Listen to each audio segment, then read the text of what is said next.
Welcome to Goal Chat Live. I'm Deborah Eckerling. I'm the author of Your Goal Guide and founder of the Deb Method. And I'm excited because I have yet another opportunity to bring one of the friends that I made on the Goal Chat Twitter chat to Goal Chat Live. So Sarah and I get to chat, and as a bonus, you all get to listen in. And it's November 30th. How that happened, we don't know.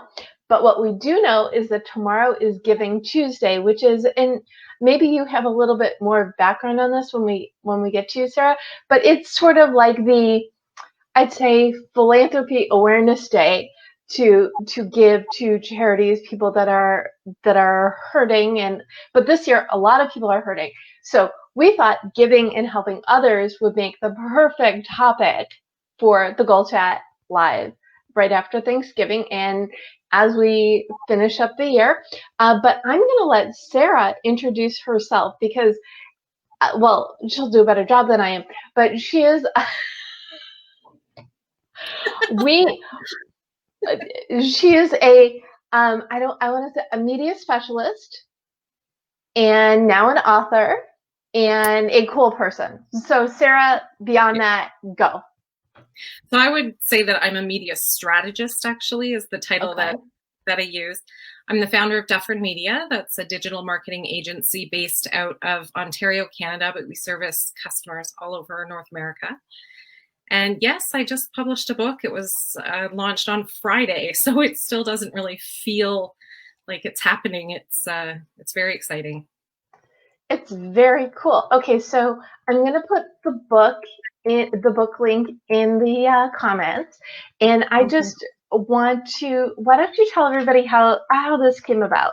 Now, this is it's published through Toronto, the Toronto Waterfront Awards, right? There's a Toronto Waterfront magazine that for years has hosted a Toronto Waterfront Awards ceremony. And it recognizes women of influence and in business for various different awards. So I was invited last year to go with one of my clients and was approached and asked to contribute to a book. And it was such a strange conversation because I had never thought about doing such a thing. So at the time I was working with a business coach who was trying to get me to do things that were outside of my comfort zone to help me increase my self-confidence. And so I just dove right in. I said, sure, okay, I'm going to write a book. Not a full book. It's a contribution to a book. There's 3 stories in it. So it gave me a chance to actually go through and tell a bit of my story, which was somewhat painful, but the whole process was actually very healing. Well, that's and I talk about it a lot. I know we've talked about it on Goal Chat and Goal Chat Live before, but just the power of words and getting things outside of yourself is super helpful because it's one thing when you live with it inside you, and another when you're able to share it with the world. And speaking of sharing with the world, see how I did that? When we were talking about topics to have you on, you mentioned to me that giving is near and dear to your heart. So why don't you talk a little bit about why? I mean, it should be important to everybody, but why is it important to you? I feel like it's always been ingrained in my nature. When I think back, I actually began volunteering when I was in grade 9. I became a candy striper at my local hospital, and something in that just resonated. I grew up in a home with alcoholic parents, so financial stability did not exist, basically, and we needed help from local food banks and other assistance. So I knew that at some point I'd love to be able to return the gifts that were given to my family. And the Orangeville Food Bank has been near and dear to my heart, and I've been volunteering there for 7 years. So that piece is just one of the many things that I try to do for giving. It's just I can talk about it forever. And I love our first conversation because you just I didn't really know where our conversation was going to go. And I think it was within 20 minutes, you just narrowed my focus 100%. And it was just like, oh, yeah, no, that's really something important to me. So I just keep growing in the opportunities and opening myself up for opportunities to work with nonprofits, really just be available to help in any way that I can.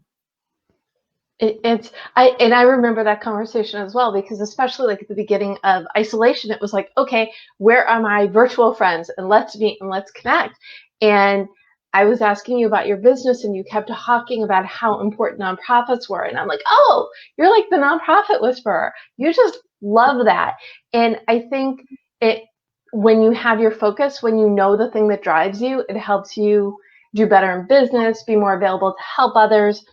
And especially now, as we approach the holidays, giving is going to be a little bit different this year, because so many people are not able to give financially, but there's so many things you can give of yourself that isn't just that. And there are like simple things people can do to just give of themselves or just check in.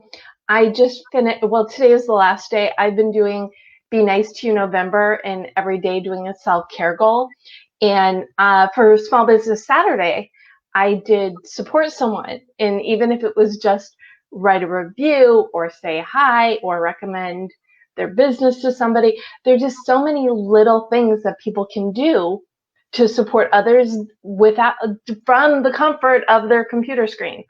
So what do you think is, and then we can go into like people have a little bit more time, but for someone who doesn't have a lot of time but wants to be able to be in the giving spirit, what jumps to the top of your mind? That's not a financial donation. Mm-hmm.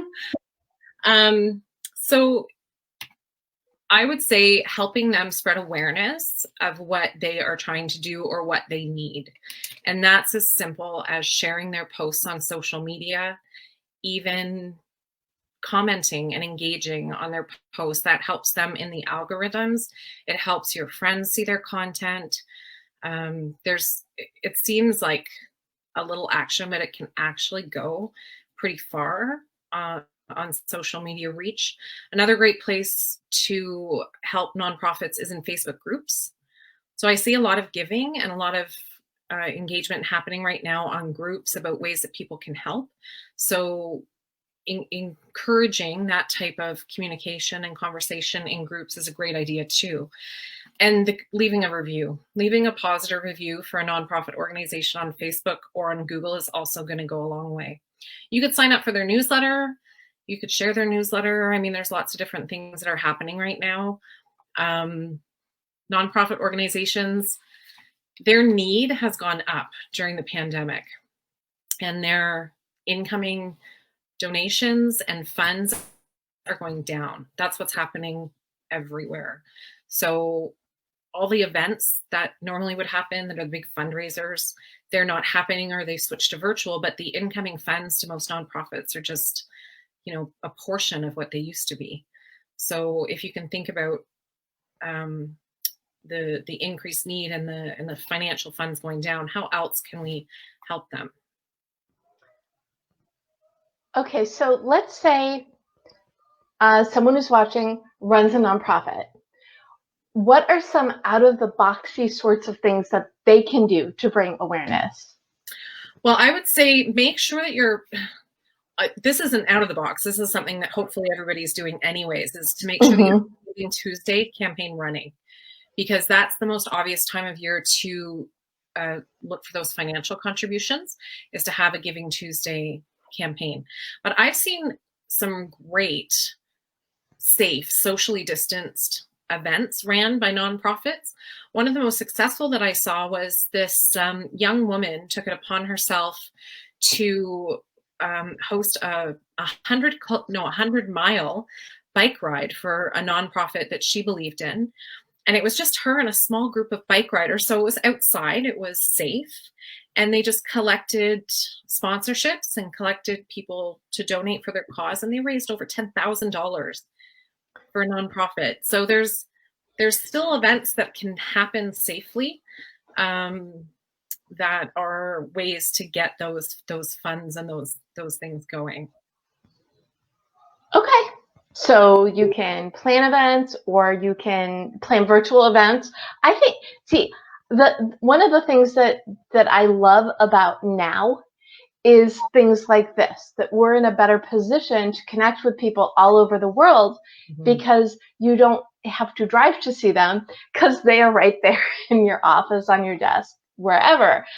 So let's say, trying to think, so in your business, you work with nonprofits as well as regular clients, right?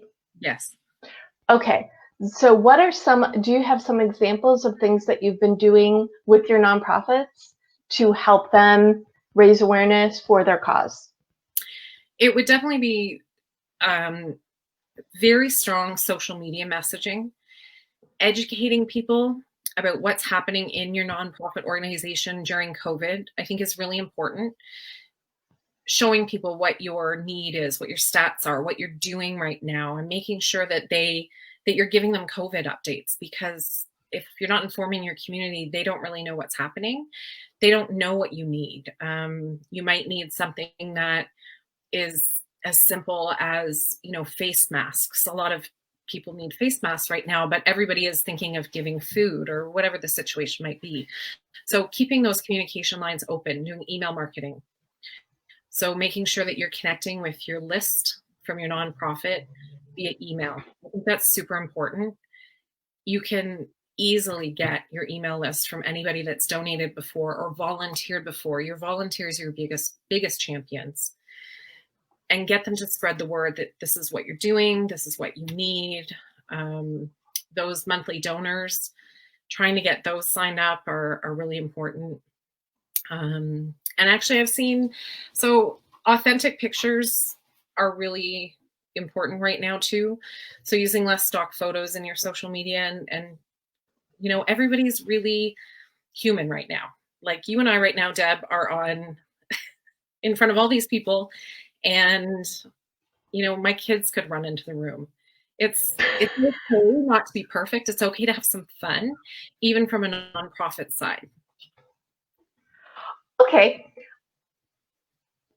How do you have fun though? I mean, okay, I'm going to ask a different question because I think, and this is something that frequently comes up in conversation as well, is if you're having fun, it shows. So it doesn't matter what you're doing or who you're working with. I remember in every year when the pictures come up, I said that's like one of the good and the bad things about Facebook is you see 5 years ago on this date, you were out doing this with these people, and there was a costume bowl-a-thon. I think I had my bunny ears, and it was a fun memory. So I would think that sharing those fun pictures from the past would also be, better days are ahead. Remember this? Well, hopefully it won't be too long before we can have events like this again, right? Exactly. Yes. And so what are other kind of fun things? Because people think nonprofit, that's so serious. And it is, because the causes are, but it does not mean the outreach has to be completely on message. I think on message also needs to have that warmth in the fun element. Absolutely. So what I've seen work really well is sharing actual campaigns that people are doing and inspiring others to do the same. So right now, one of the cute little stories that came out of our local food bank is this 12-year-old boy decided for his birthday that he wanted to do a street challenge. And he went up and down a street and collected food. And then he challenged other streets in the town to do the same. And it's gone viral. So just by telling that story about one boy's inspiration to raise some food, it went to many different streets where many different children went out with their little wagons door to door. I love it. Food. And it got to the paper, it's on the radio. Sharing those photos has been incredibly inspiring. So it gives people hope, it gives people joy. And that's how you tap into that emotion. You can, just celebrate the things that are happening in the community that are really positive. Ooh, I love that, because celebrating, it's one of my favorite hashtags is celebrate everything, because even when there's bad stuff going on, you can always find something to celebrate, whether it's a kid doing something really cool, or someone calling up their neighbor and saying, hey, do you need anything? Or I'm going to the store, what can I do to help out? I think even beyond the nonprofits, there are plenty of places you can just look around your community and see, okay, is there someone in my neighborhood that I see never leaves their house? Can I either call them or text them, or knock on the door and take 20 steps back and have a conversation to just see what they need? Yeah, and that inspires hope in everybody. Mm-hmm. Okay, so you mentioned this campaign going viral, and this is a question that I'm sure you hear all the time, but I'm going to ask you anyway. It's like, how does something go viral? I mean, there is no magic formula. It's all like trial and error, right? I think it's just luck. I mean, it has to be the right place, the right time, picked up by the right media. And any viral campaign I've seen, it always touches on an emotion. So, for example, the Ice Bucket Challenge, I think, is one of the most viral nonprofit fundraising campaigns that we've probably ever seen. And that was fun. It was exciting. Everybody videotaped it and put themselves on social media. It was huge. So who knew, right, when they started that out? Okay, so have you had, okay, so let's see, just for conversation's sake, if someone wanted to try to make something to really tap in to get their nonprofit known, and it doesn't even have, or maybe they've got a community group or whatever it is. Can you hear that lovely honking? I'm so sorry. I live in LA and I get to live in LA, but every now and then, Girl Chat Live time, there is some sort of noise. At least this one was not preceded by the motorcycle that usually sets off the alarms. Anyway, what sort of formula, without it being a formula, because I know everybody's different, but let's say someone wants to bring awareness to either their community or their nonprofit or their own sort of group. What is something, what elements would come into play to create a campaign? So I think, first of all, define the goals of the campaign. Oh, my favorite word. Your favorite word. What are the goals of the campaign? And then define the who, what, where, why of the campaign. And then if you treat it as a business marketing strategy, you're going to want to make sure that it has proper branding. So really, you want to establish the name, the logo. If you're going to have a logo, a lot of nonprofit events, a lot of nonprofits have logos for specific campaigns. So the logo, a tagline for the campaign, perhaps. So it really is those branding foundations of a fundraising event or something that you're trying to create awareness for. And then rule out a strategy that is well thought out beforehand. Where is all the communication going to go? Obviously, you want to make sure that it's going to your website, it's going to all your social media, it's going to your email list, which is incredibly important. And then figuring out where else in your community it needs to go. Are you going to post it to groups, like you said? Share in groups, perhaps create a group dedicated to that nonprofit or that event. So there's lots of ways digitally that can go out there without. Then the next step would be non-digital. So a press release is potentially a good idea.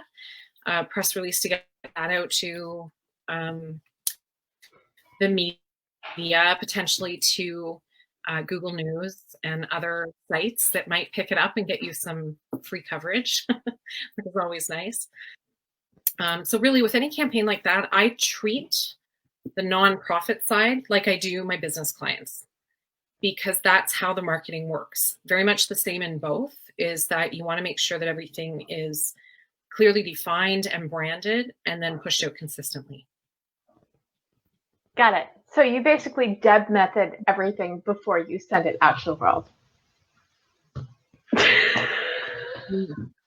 Really. Okay, and so what about the creative elements of it? Because it never occurred to me, but you're right. There are different logos that go with campaigns and different names and different hashtags. And I think if you use a hashtag for a campaign, you need to be searching it first ad nauseum to make sure it is not being used. Because and I went through, well, I'm like addicted to websites and hashtags. So for Start 2021 Now, which by the way starts tomorrow, December 1st, yay, new year. We're just starting a month early.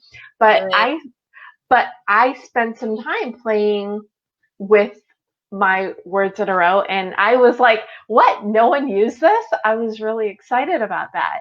But other things like for my Be Nice to You November, I went through a lot of different variations of how I wanted that hashtag to read and made sure, and some people have picked it up since then, but I don't think hardly anybody was using it before. So whatever your campaign is, and maybe it's your campaign and then a date if it's an annual campaign, something else to look at. For those, don't you want to use like the hashtag and then the hashtag with the year? Yeah, 100%. So we have a huge national event here every February called Coldest Night of the Year. And most cities have the event running. So the hashtag is always CNOY, and then CNOY 20 or CNOY 21 will be this one, so that everybody that's participating in that event, wherever they are, they always use the same hashtags. It's brilliant. It works so well. Okay, see, good real world example. Love it. It's a real world example, and honestly, it is probably one of the best branded ones that I've seen done. They have everything completely consistent with their logos and their color schemes and their signage. They come out with a new hat every year, which is kind of fun because everybody wants to, they want to see what's the new toque going to be this year for CNOY. So they've really, like, the money behind it, it's amazing. And I think that's what makes the campaign so strong. And then there's also like the duration of it, the fact that it's something that's every year. It's almost like blogging where you're setting expectations that every year we're doing this and we have this cool thing coming, but you have to start somewhere, right? So if you're, whether it's planning an online event for a nonprofit or community group, or something socially distanced out in the world, or maybe it's just you want to raise awareness. But okay, here's a question.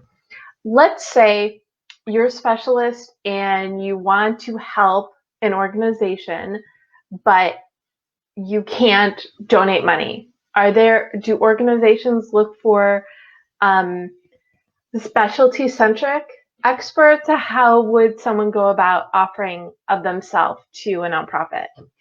Absolutely. I think that nonprofits are often looking for volunteers.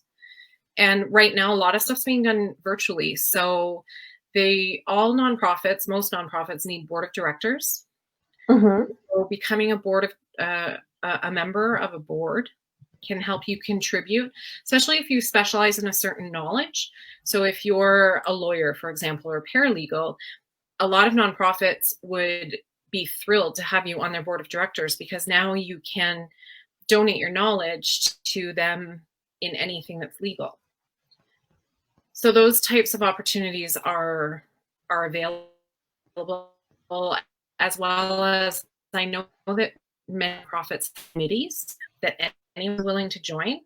So it could that you just need to and investigate if if anybody has any committees that you can join. And then they probably have monthly meetings where everybody just gets together and works on various parts of the background of a nonprofit, because there's so much that goes on in the administration that's really important too.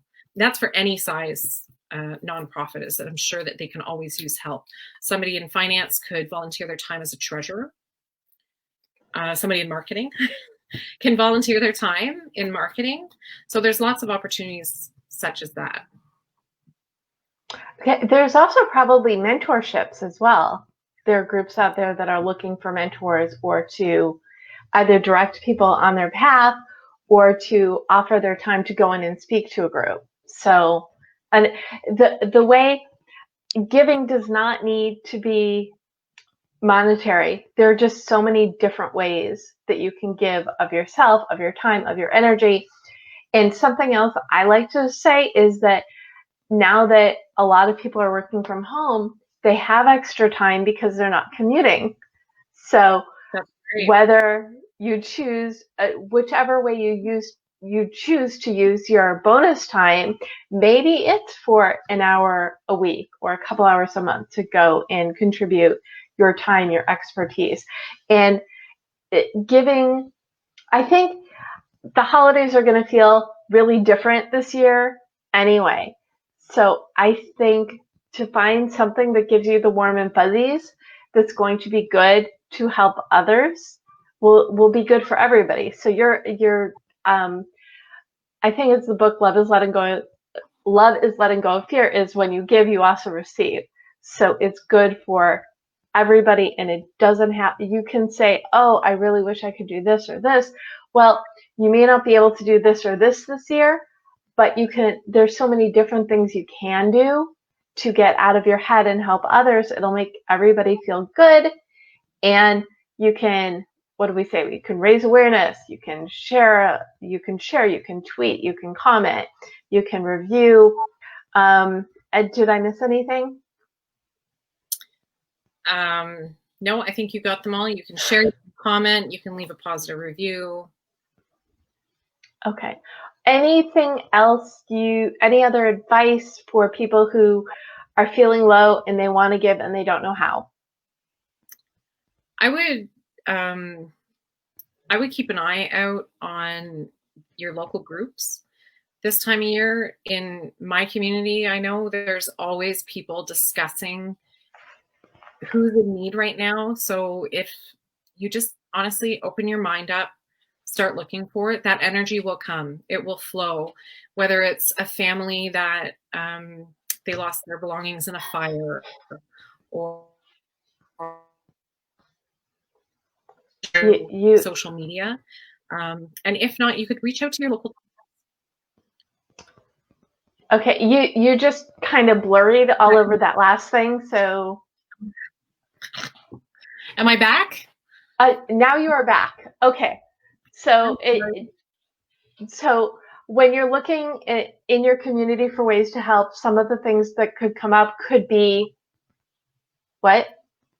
So you might be looking for a family that lost their belongings in a fire, or another really good place to ask is at local churches. They're often very familiar with what families need in their community too, or at just any local organization. Something that inspires. Did it cut out? It cut out again. So so look at your local religious organizations to see if they know who has a need. But the other thing that I don't know if you realize you mentioned, is clean out. Use this time to organize and get rid of the things you don't need, because there are people out there that need them. Yes. So maybe it's clothing, toys, books. Those things are definitely something that you can clean out and give to others. So it's like win-win. So you get your fresh slate for the new year, and people who need what you don't need will have, and it's win-win. So, okay.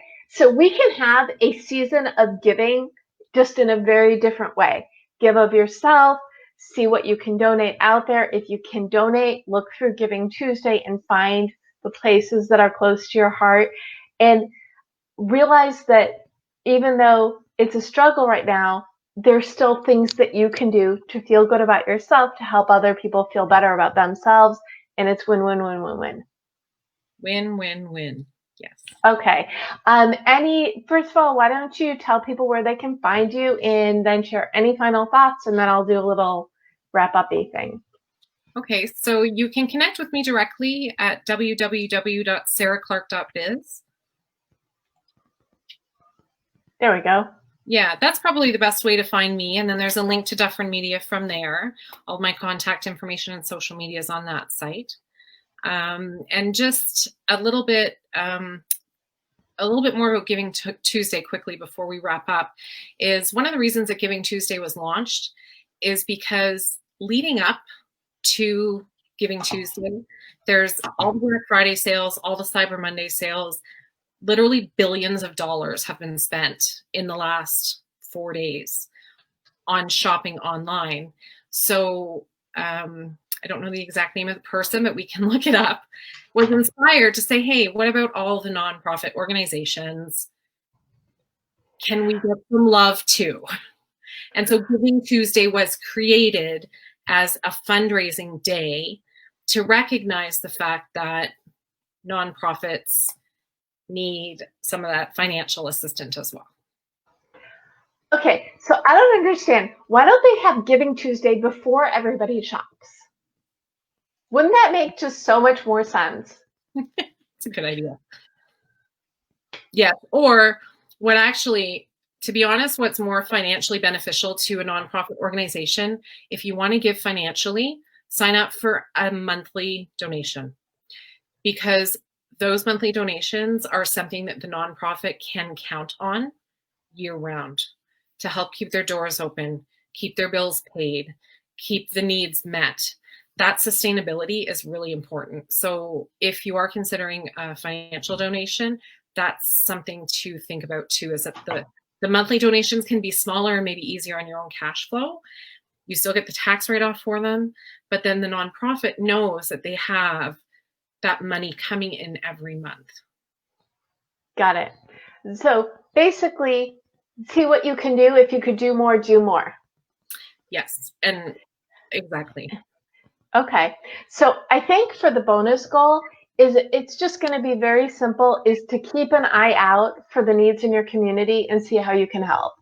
Because that's something you can do no matter what your financial situation is. And like I said, you can even look outside your door and see if your neighbor needs something, or look on your social to see what's out there.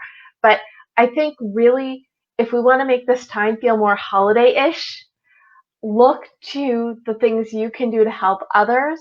That will help you. Everybody will feel good. And then we can bring that joy, that happy I helped feeling into the new year. So there. Thank you so much for joining us today. Keep an open mind. Keep an open heart and an open mind. Oh, that's just a really, really good bonus goal there. I like that as well. Thank you so much for joining me today, for informing everybody about Giving Tuesday, why it's important, and things you can do monetarily and not so monetarily to help others and give and feel good. This is wonderful. I can't believe it's now. It's the March. I'm sorry. It is the end of November, November 30th, and my new year starts tomorrow, December 1st. Yes, I said it. December 1st. I can't say it. December 1st. And if you, like me, are ready to get the year over with and enjoy next year without missing out on any of the holidays or anything we talked about right now, join me tomorrow at noon Pacific for my virtual New Year's party, where we're going to be talking, sharing wins and setting goals, and really just bring up the vibration, bring up the energy, get us all excited, because part of moving forward into the new year is looking at all the cool things you did before and making a plan to move forward. And with that in mind, all of my December Goal Chat Lives are in the spirit of starting the new year. So these are things I usually do in January. This year I'm doing in December. And we're going to be talking about virtual parties. That's next week on Goal Chat Live with Jen Ballard. And then the week after, mission and purpose, and then healthy habits, and wrapping up with bringing your authentic self amped up into the new year. So go to thedebmethod.com/blog for the list of topics and guests and all the different things that you can be doing in December to start your year right. And if you want more information on your goal guide, my book, go to yourgoalguidebook.com. And in the meantime, please share your favorite tips for giving in the comments. Keep your ears and eyes and heart open through the holiday season, and let's wrap up high and really bring goodness to all around us. Love it. Okay. Thank you, everybody. Have a great day. We'll see you soon.